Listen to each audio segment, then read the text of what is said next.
नमस्कार, आप देख रहे हैं न्यूज 18 राजस्थान का डिजिटल प्लेटफॉर्म। मैं हूं आपके साथ श्रुति श्रीवास्तव। आज बात करेंगे जयपुर के अग्निकांड के बारे में। अपडेट्स के साथ आपके साथ आई हूं और शुरुआत करते हैं। पहले शुरुआत की ये अग्निकांड कैसे हुआ, थोड़ी सी जिक्र इसका कर देते हैं। दरअसल 20 दिसंबर को सुबह 5:44 पर जब एक एलपीजी टैंकर अजमेर की तरफ से जयपुर जा रहा था, उसी दरमियान वो यू टर्न लेता है और वहां जयपुर की ओर से आ रहे एक ट्रक ने उस एलपीजी टैंकर को के नोडल में टक्कर मार देती है और टक्कर लगने के बाद जो एलपीजी टैंकर है उसके नोजल से करीब 18 टन गैस हवा में फैल जाती है और 200 मीटर तक का एरिया गैस का चैम्बर बन जाता है।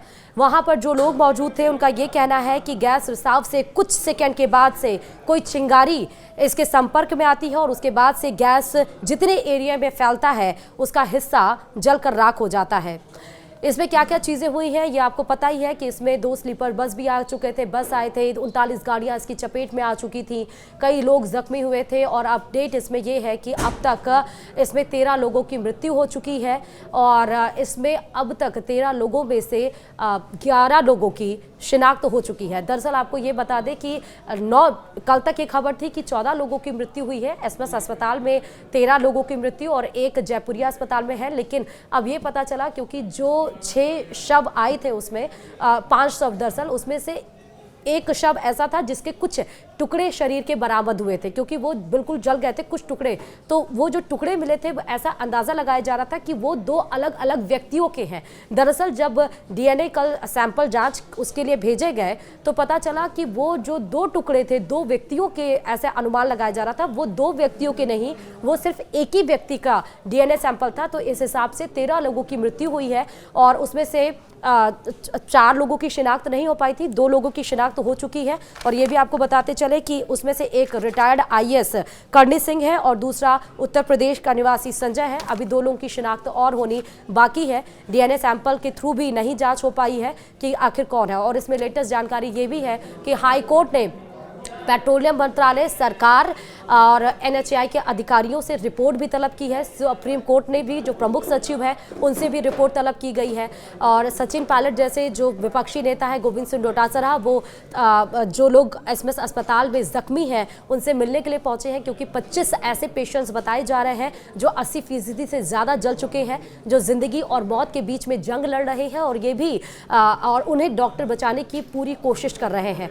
उम्मीद यही जता रहे हैं और भगवान से यही प्रार्थना है कि अब जो 13 लोगों की इस भीषण अग्निकांड में मृत्यु हुई है उससे ज़्यादा आंकड़ा ये ना बढ़े, लेकिन जो लोग अभी ज़िंदगी मौत के बीच में जूझ रहे हैं उनकी कंडीशंस क्रिटिकल बताई जा रही हैं। ये भी आपको बताते चले कि एसएमएस अस्पताल में जैसा मैंने आपको बताया कि सचिन पायलट मिलने के लिए पहुंचे थे, उन्होंने कहा था कि जो जंक्शन है जयपुर अजमेर हाईवे यानी कि भांगरोटा के पास जहाँ पर ये एक्सीडेंट घटित हुआ, जहाँ पर ये भीषण अग्निकांड हुआ, वो जंक्शन बहुत ज़्यादा चलने वाला है, बहुत ज़्यादा वहाँ ट्रैफिक लगती है।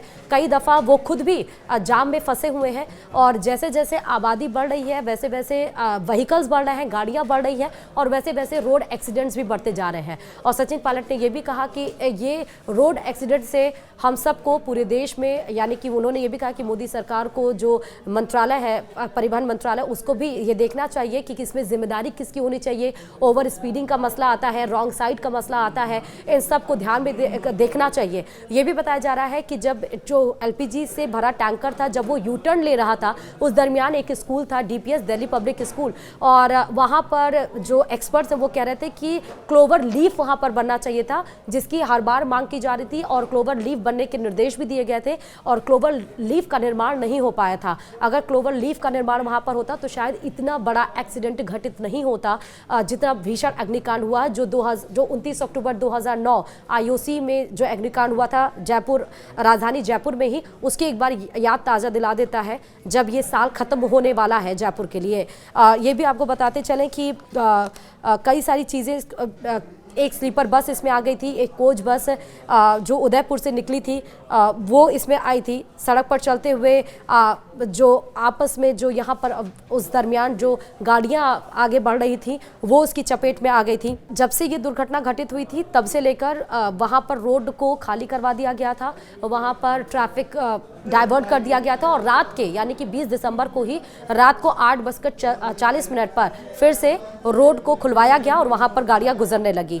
ये भी आपको बता दें कि 100 मीटर दूर एक और 18 टन का एलपीजी टैंकर उसकी चपेट में आ गया था, लेकिन इस टैंकर का तापमान 100 डिग्री तक पहुंच गया था। लेकिन दमकल कर्मियों ने टैंकर पर लगभग 7 घंटे तक लगातार पानी डाला और तब जाकर 12 बजे तक, यानी कि उसी 20 दिसंबर को दोपहर के 12 बजे तक गैस से भरे टैंकर का तापमान नियंत्रित हो गया था। अगर आप सोचिए कि जहां पर ये भीषण अग्निकांड हुआ था भांकरोटा रोड के पास, उस यू टर्न के पास, अगर उसके दूर जो थोड़ा एलपीजी गैस टैंकर था अगर वो भी आता 100 मीटर दूर पे, तो ये अग्निकांड और विकराल हो सकता था। उसके साथ साथ आपको बताएं और भी कितनी चीजें थी। दरअसल माचिस की तैयार एक तीली से भरा कंटेनर भी वहां पर खड़ा हुआ था, लेकिन वो उसकी चपेट में नहीं आया था।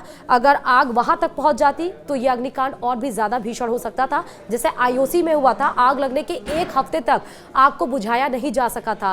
300 लोगों उसमें जख्मी हो गए थे, 12 लोगों की मृत्यु हो गई थी, 5 लाख लोगों को वहां से शिफ्ट कराया गया था, जो 29 अक्टूबर 2009 को हुआ था। लेकिन इसमें यह हुआ कि ये भीषण अग्निकांड इतना ज्यादा विकराल रूप धारण नहीं कर पाया। अब इसमें यही कि 2 लोगों की जो शिनाख्त नहीं हो पाई है, अब उनकी शिनाख्त करने की कोशिश लगातार की जा रही है। जो जिम्मेदार लोग हैं, ना सिर्फ क्योंकि उच्च स्तरीय जांच कमेटी के आदेश तो दिए गए हैं, लेकिन उच्च स्तरीय जांच कमेटी के आदेश देने के बाद इसको ठंडे बस्ते में ना डालकर, बल्कि इस पर रिपोर्ट तैयार करके जो भी जिम्मेदार है उसकी यहाँ पर जिम्मेदारी तय करनी चाहिए। ये भी आपको बताते चले, इस बीच में एक और खबर निकलकर सामने आई थी कि जो प्रादेशिक परिवहन अधिकारी हैं राजेंद्र सिंह शेखावत ने, उन्होंने ये भी बताया था कि गैस टैंकर का जो टक्कर मारने वाला कंटेनर चालक था वो ओवर स्पीड के उसके ऊपर कई बार चालान हो चुके हैं।